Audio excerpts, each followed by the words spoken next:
क्या आपने कभी सोचा है कि जब आप किसी मृतक को अंतिम विदाई देने के लिए उसकी अर्थी को कंधा देते हैं, तो उस क्षण आत्मा आपकी ओर क्यों देखती है? क्या यह सिर्फ एक रस्म निभाई जाती है या इसके पीछे छुपा है कोई गहरा आध्यात्मिक रहस्य? पर क्या आपने कभी किसी की अर्थी को कंधा दिया है?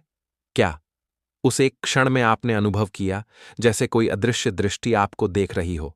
जब किसी की अर्थी को कंधा दिया जाता है तो इसका अर्थ होता है मृत व्यक्ति के प्रति सम्मान और श्रद्धा प्रकट करना, उनके परिवार और प्रियजनों के प्रति संवेदना और समर्थन दिखाना, मृत व्यक्ति की अंतिम यात्रा में सहयोग और सहायता करना, उनकी आत्मा की शांति और मोक्ष की कामना करना। कंधा देने का अर्थ होता है कि मृत व्यक्ति के पार्थिव शरीर को अंतिम संस्कार स्थल तक ले जाने में मदद करना, जो एक पारंपरिक और धार्मिक कृत्य है। यह एक तरीका है जिससे हम मृत व्यक्ति के प्रति अपनी श्रद्धा और सम्मान प्रकट करते हैं और उनके परिवार को सांत्वना प्रदान करते हैं। जब किसी की अर्थी को कंधा दिया जाता है तो यह एक महत्वपूर्ण और पवित्र कृत्य माना जाता है। यह न केवल मृत व्यक्ति के प्रति सम्मान और श्रद्धा प्रकट करने का एक तरीका है, बल्कि यह भी एक अवसर है जिससे हम अपने प्रियजनों के साथ जुड़ सकते हैं और उनकी याद में एकजुट हो सकते हैं। इस समय लोग अक्सर मृत व्यक्ति की याद में भावुक हो जाते हैं और उनके साथ बिताए गए पलों को याद करते हैं। यह एक समय है जब लोग अपने प्रियजनों के साथ संवेदना और समर्थन का आदान प्रदान करते हैं और एक दूसरे को सांत्वना प्रदान करते हैं। अंतिम संस्कार के बाद लोग अक्सर मृत व्यक्ति की आत्मा की शांति और मोक्ष की कामना करते हैं और उनके परिवार के लिए शांति और शक्ति की कामना करते हैं। अंतिम संस्कार एक महत्वपूर्ण और पवित्र कृत्य है जो मृत व्यक्ति के पार्थिव शरीर को अग्नि या अन्य तरीकों से विदाई देने के लिए किया जाता है। यह एक पारंपरिक और धार्मिक कृत्य है जो मृत व्यक्ति की आत्मा की शांति और मोक्ष की कामना करने के लिए किया जाता है। अंतिम संस्कार का उद्देश्य मृत व्यक्ति की आत्मा को शांति और मोक्ष प्रदान करना है। अंतिम संस्कार के माध्यम से हम मृत व्यक्ति के पार्थिव शरीर को विदाई देते हैं और उनकी आत्मा को आगे की यात्रा के लिए मुक्त करते हैं। अंतिम संस्कार एक अवसर है जब परिवार और प्रियजन एकजुट होकर मृत व्यक्ति को श्रद्धांजलि दे सकते हैं और एक दूसरे को सांत्वना प्रदान कर सकते हैं। अंतिम संस्कार एक महत्वपूर्ण धार्मिक और पारंपरिक कृत्य है जो मृत व्यक्ति की आत्मा की शांति और मोक्ष की कामना करने के लिए किया जाता है। अग्नि संस्कार सबसे आम तरीका है जिसमें मृत व्यक्ति के पार्थिव शरीर को अग्नि में जलाया जाता है। दफन कुछ समुदायों में मृत व्यक्ति को दफनाया जाता है। स्नान और पवित्रकरण मृत व्यक्ति के पार्थिव शरीर को स्नान कराकर पवित्र किया जाता है। कपड़े और आभूषण मृत व्यक्ति को नए कपड़े और आभूषण पहनाए जाते हैं। अंतिम दर्शन परिवार और प्रियजन मृत व्यक्ति के अंतिम दर्शन करते हैं। अग्नि संस्कार मृत व्यक्ति के पार्थिव शरीर को अग्नि में जलाया। मित्रों, हम आपको बता दें कि जब किसी की अर्थी उठती है तो केवल एक शरीर नहीं उठता, बल्कि उठता है एक पूरा जीवन, उसकी यादें, उसके कर्म, उसकी आत्मा का संघर्ष। जिस देह को हम कंधा देते हैं वह मृत हो चुकी होती है, पर उसकी आत्मा अब भी हमारे चारों ओर मंडरा रही होती है, देख रही होती है कि उसकी अंतिम यात्रा में कौन शामिल है और कौन नहीं। हिंदू धर्म में मृत्यु केवल एक अंत नहीं है, यह आत्मा की पृथ्वी से विदाई है, एक पड़ाव से दूसरे की ओर, और इस यात्रा की शुरुआत होती है अर्थी से। पर क्या आप जानते हैं कि आखिर अर्थी क्यों उठाई जाती है? गरुड़ पुराण के अनुसार जब मनुष्य देह छोड़ता है तब उसकी आत्मा कुछ समय तक भौतिक संसार से जुड़ी रहती है।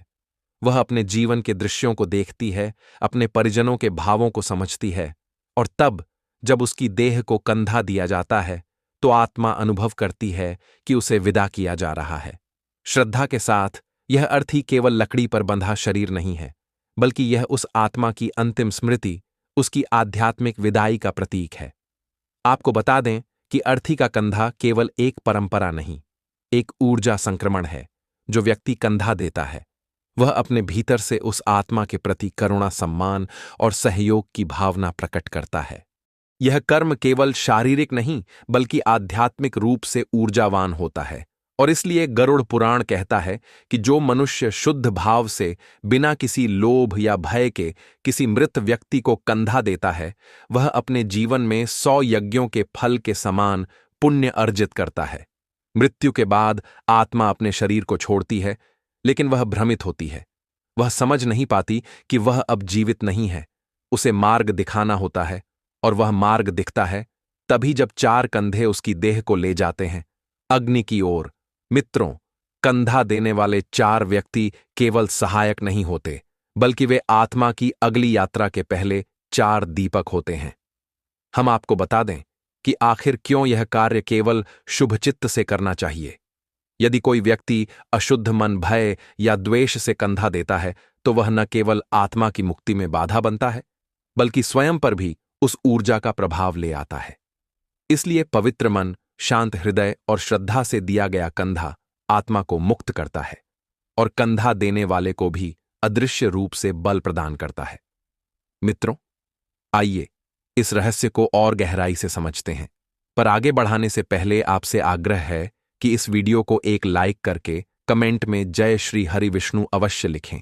और हां, इस वीडियो को आखिरी तक जरूर देखें, क्योंकि यह गरुड़ पुराण की कथा है, और भगवान श्री हरि विष्णु कहते हैं कि गरुड़ पुराण की किसी भी कथा को आधा अधूरा नहीं सुनना चाहिए। तो आइए शुरुआत करते हैं। मित्रों, कभी कभी मृत्यु केवल अंत नहीं होती, बल्कि वह एक ऐसा रहस्य खोलती है जो जीवन भर छुपा रहा। और जब कोई अधर्मी व्यक्ति बिना श्रद्धा के विदा होता है, तो उसकी आत्मा कहाँ जाती है, कौन उसका भार उठाता है? मित्रों, बहुत समय पहले की बात है, जब धरती पर पाटलिपुत्र का साम्राज्य अपने चरम पर था। व्यापार, विद्या और वैभव का प्रतीक यह नगर हर कोने से स्वर्ण युग की चमक बिखेरता था। इसी नगर में रहता था एक प्रसिद्ध और अत्यंत धनी सेठ रामपाल। धन का पुजारी, धर्म से विमुख पर अपने नाम के बिल्कुल विपरीत था। वह केवल व्यापार में रुचि रखता था। धर्म, करुणा, दान, आत्मचिंतन, इन शब्दों का उसके जीवन में कोई स्थान नहीं था। वह झूठ बोलता था, तौल में चोरी करता था, ब्राह्मणों का अपमान करता, और यहां तक कि अपने माता पिता के श्राद्ध कर्म तक नहीं कराता था। उसका हृदय पत्थर था, और धन ही उसका ईश्वर। रामपाल की पत्नी का नाम ज्ञानमती था। मित्रों, ज्ञानमती धर्म की प्रतीक एक तपस्विनी पत्नी थी, परंतु जहां अधर्म था, वहां एक संतुलन भी था। रामपाल की पत्नी ज्ञानमती एक परम पुण्यात्मा, अत्यंत विनम्र और धर्मपरायण स्त्री थी। वह प्रतिदिन व्रत, पूजा, गरीबों को अन्नदान और मंदिर सेवा में लगी रहती। उसने कभी किसी को खाली हाथ नहीं लौटाया, यहां तक कि वह छिपकर पति के अपवित्र धन से भी दान करती, क्योंकि उसे विश्वास था पुण्य से ही पापों का परिमार्जन संभव है। नगर में सभी उसे गृहलक्ष्मी और जीवित देवी मानते थे। एक दिन नगर में एक भयंकर महामारी फैल गई। चारों ओर मृत्यु चिताएं, चीखें और भय। इस आपदा में भी रामपाल ने लोगों की सहायता नहीं की, बल्कि अपने भंडार को छिपा लिया और बीमारों को अपने द्वार से दूर भगाया। पर विधि का विधान अटल था। कुछ ही दिनों में वही महामारी रामपाल को भी लग गई। उसका शरीर जलने लगा, सांसें फूलने लगीं, और मरते मरते उसने देखा अंधकारमय छायां उसकी ओर बढ़ रही हैं। वह चिल्लाया, पर कोई पास नहीं आया, क्योंकि मृत्यु के समय केवल कर्म ही साथ आता है, और उसके पास कुछ नहीं था। उसकी मृत्यु के बाद नगर में कोई उसकी अर्थी को कंधा देने को तैयार नहीं था। लोग कहते थे, ये वही रामपाल है जिसने किसी का अंतिम संस्कार नहीं कराया, ब्राह्मणों को दान नहीं दिया, गायों को तिरस्कृत किया। अब इसकी आत्मा कौन ले जाएगा? उसकी पत्नी ज्ञानमती ने हाथ जोड़कर लोगों से निवेदन किया, लेकिन 3 से अधिक कंधे नहीं मिले। चौथा कंधा देने वाला कोई नहीं था, और तभी हुआ वह जिसने सबको स्तब्ध कर दिया। अर्थी कुछ कदम चलते ही ठहर गई। चारों ओर एक रहस्यमय सन्नाटा छा गया, और हवा जैसे कांपने लगी। ज्ञानमती ने देखा उसके पति की आत्मा अर्थी के पास ही भटक रही थी। उसका चेहरा विकृत था और आंखों में भय। अब यह केवल एक मृत्यु नहीं थी, यह एक आत्मा की अमुक्ति, एक अधर्मी जीवन की सजा और चौथे कंधे की अलौकिक आवश्यकता की कथा बनने वाली थी। और यहीं से आरंभ होता वह रहस्य जो गरुड़ पुराण, विष्णु धर्मसूत्र और महाभारत के श्राद्ध पर्व में वर्णित मृत व्यक्ति की आत्मा और अर्थी के संबंध को उजागर करता है। मित्रों, ज्ञानमती ने देखा उसके पति की आत्मा अर्थी के ऊपर मंडरा रही थी। व्याकुल भयभीत और काले धुएं से घिरी हुई। तभी नगर के एक वृद्ध ब्राह्मण ने चुपचाप गरुड़ पुराण की एक पंक्ति पढ़ी। यदा चतुर्थम स्कंधम प्रेतस न लभ्यते तदा आत्मा न याति यम लोकम न पाता स्वर्गम न शांतिम। गरुड़ पुराण की इस पंक्ति का अर्थ था, जब किसी मृतक की अर्थी को 4 कंधे न मिले तो उसकी आत्मा अधर में लटक जाती है। न स्वर्ग, न नरक, न पुनर्जन्म। वह भटकती है, व्याकुल रहती है और समय के साथ प्रेत बन जाती है। गरुड़ पुराण के अनुसार 4 कंधे जीवन के 4 पुरुषार्थों का प्रतिनिधित्व करते, धर्म, अर्थ, काम और मोक्ष। इनमें से कोई भी यदि अधूरा रह जाए तो आत्मा मुक्ति का मार्ग नहीं पकड़ पाती। पर धनीराम ने धर्म को तिरस्कृत किया था। उसने कभी दान, श्राद्ध या सत्कर्म नहीं किया। इस कारण उसकी आत्मा को चौथा कंधा नहीं मिल पाया।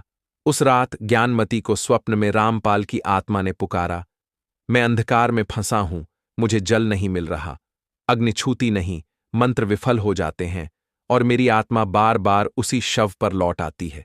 मुझे चौथा कंधा दिलाओ, मुझे मुक्त करो। फिर ज्ञानमती ने वृद्ध ब्राह्मण से मार्ग पूछा।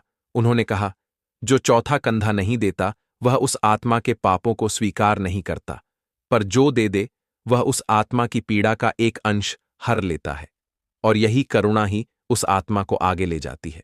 अब ज्ञानमती ने नगर के कोने कोने में जाकर लोगों से विनती की पुकार की, कोई है जो एक पापी की आत्मा को मुक्त कर दे। और तब एक अनजान व्यक्ति सामने आया। वह एक युवा साधु था जो अज्ञातवास में था। उसने कहा, मैं चौथा कंधा दूंगा, क्योंकि मेरा धर्म दया है और आत्मा की मुक्ति ही मेरा लक्ष्य है।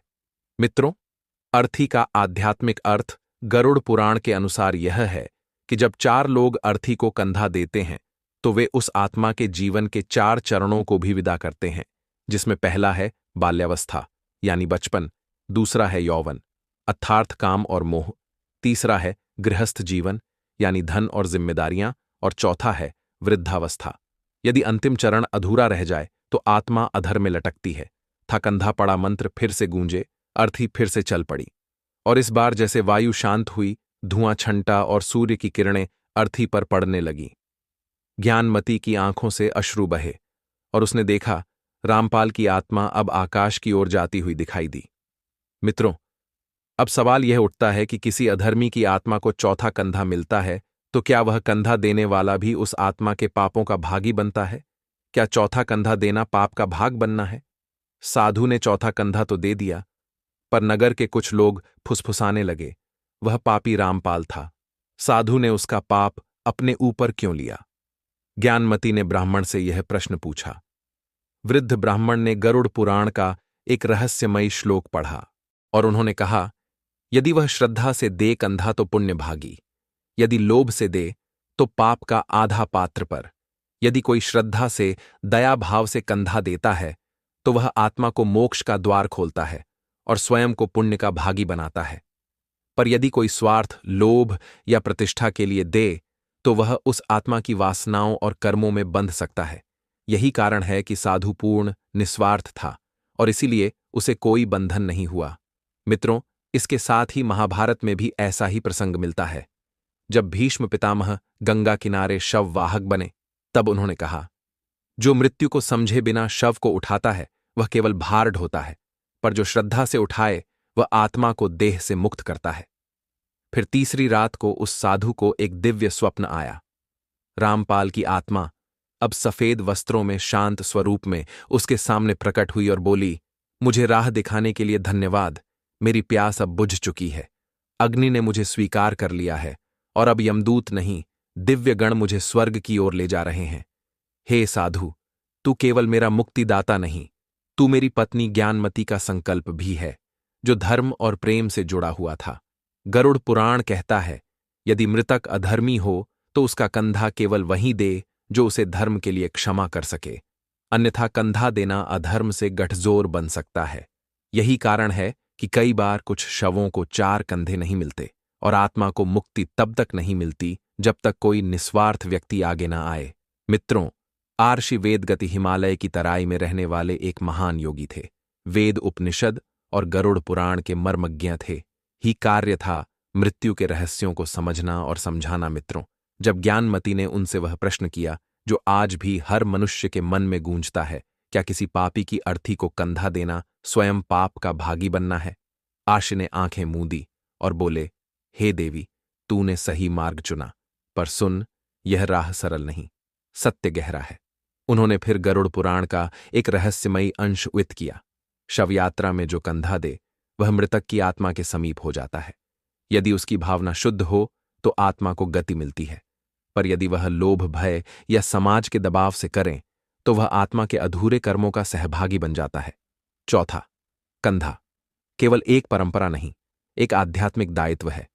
फिर आर्षि ने बताया, पहला कंधा मृतक के द्वारा किए गए पुण्य को दर्शाता है, दूसरा कंधा उसके कुटुंब की ओर से क्षमा, तीसरा कंधा समाज की ओर से स्वीकार्यता और चौथा कंधा ईश्वर की ओर से अंतिम अवसर। यदि चौथा कंधा देने वाला पवित्र और श्रद्धालु हो तो आत्मा को अग्नि में प्रवेश से पूर्व मोक्ष का अधिकार मिल सकता है। अतः चौथा कंधा देना केवल देह उठाना नहीं है, बल्कि आत्मा को उसके कर्मों के जाल से एक बार में मुक्त करने की यज्ञ क्रिया है। आर्षि ने आगे कहा, यदि कोई आत्मा बहुत पापों में बंधी हो और उसे निस्वार्थ चौथा कंधा ना मिले तो उसकी शव यात्रा में बाधाएं आती हैं। बारिश होती है, अग्नि नहीं जलती, कंधे देने वाला बेहोश हो जाता है। ये संकेत होते हैं कि आत्मा अभी देह से पूर्णतः मुक्त नहीं हुई। आर्षि ने अंत में कहा, जो आत्मा को मोक्ष दे सकता है, कंधा वह दे जो देह को नहीं, आत्मा को विदा कर सके, जो मृत्यु को अंत नहीं, यात्रा माने, और जो इस कार्य को बोझ नहीं, स्वयं के जीवन की तपस्या माने। कंधा देना केवल एक पारंपरिक रस्म नहीं, यह एक आत्मा की अंतिम यात्रा में आपकी भागीदारी है। पर क्या आप उस यात्रा के लिए तैयार हैं? तो मित्रों, इस रहस्यमयी और गढ़ कथा से हमें यह समझने को मिलता है कि हर कर्म में भावना, श्रद्धा और विवेक का होना अनिवार्य है। किसी की अर्थी को कंधा देना केवल सामाजिक या पारिवारिक जिम्मेदारी नहीं है, यह एक आध्यात्मिक अनुबंध है जो उस आत्मा और आपके बीच एक अदृश्य संबंध जोड़ता है। रामपाल जैसे पापी की आत्मा को कंधा देने से जो परिणाम हुए वह हमें सावधान करते हैं कि बिना सोचे समझे केवल परंपरा निभाने के लिए किया गया कर्म कभी कभी जीवन और आत्मा दोनों पर प्रभाव डाल सकता है। तो मित्रों, वीडियो पसंद आई हो तो वीडियो को लाइक करें और साथ ही हमारे चैनल को सब्सक्राइब करना ना भूलें। धन्यवाद।